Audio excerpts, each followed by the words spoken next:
is Rahul Kapoor, and today we're going to talk about how to build your network. Yes, your network can be your net worth. Networking means expanding your world by connecting with people to share information and develop mutually beneficial relationships. Building and maintaining good business and personal networks can help you to maximize the opportunities that come your way. Therefore, it is so important for you to invest your time in learning how to develop and leverage your network. Well, I'm going to be creating 3 podcasts on this particular topic. The first one, where I'm going to talk about how to prepare yourself for network.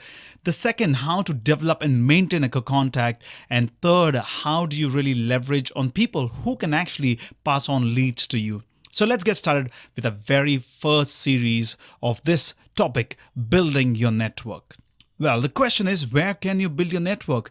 Virtually everywhere. Formal networking events, continuing education classes, professional associations, conferences, seminars, fundraisers, social gatherings, sporting events, or any other function. Any place which provides you an opportunity to meet new people and build your network. If there are people somewhere, you gotta be there building your network. Now the question then comes in is, how do you prepare yourself for networking? Well, first things first, you need to create a plan in terms of what kind of people you really want to meet and where will you find such people. Now, depending on the field that you're in, if it is a business or if you want to do something for charity or if it is just to build a network for health, fitness, you got to decide exactly what kind of people you want to meet. And once you have decided that, then of course, the search is so simple. If you want to meet people in your own field, your own industry, then there are associations that you can be a part of. There are networking events that you can be a part of. There are seminars and conferences which you need to attend. So really, once you know what kind of people you want, follow it up by being in those kind of places where you're going to find those people. Identify how much time you want to invest in developing your network.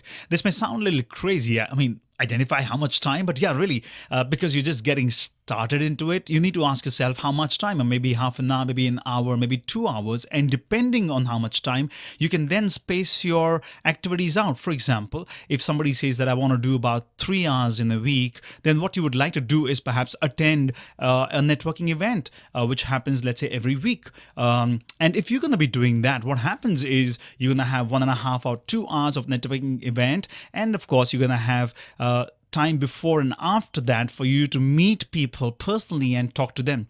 If you believe that no, you can do a lot more than that, then these same networking events provide you an opportunity so they can try and spend time with people at their offices. So you can call them out for coffee or maybe you can go out for lunch, and then you can start developing your networks. Now, this may sound a little awkward initially because you are actually slotting your times out, but once you've done that and over a period of time, this is going to be absolutely natural. Your mind's going to work, your subconscious mind is going to work in a manner where it's automatically going to spot such people, such events, and it'll be a part and parcel of your normal way of being itself. And then, of course, the number of hours is not going to be important. But initially, when you get started, yes, it is important for you to know how much time you really want to slot out.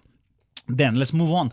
You got to become proactive and look for opportunities around you. I mean, trust me, opportunities are everywhere. It could be as simple as you're trying to get into an elevator, you're already in and somebody wants to get in, and all you have to do is to help the person in, give him a smile, and the moment you smile and you've broken the ice, there we go, you're going to have an opportunity for networking. It could be in a place where you're waiting, let's say you for your flight to arrive, and you can start the boarding process, and you have a neighbor next to you, and perhaps he wants a newspaper. You have that, and you're just going to pass it on to the person with a nice warm smile.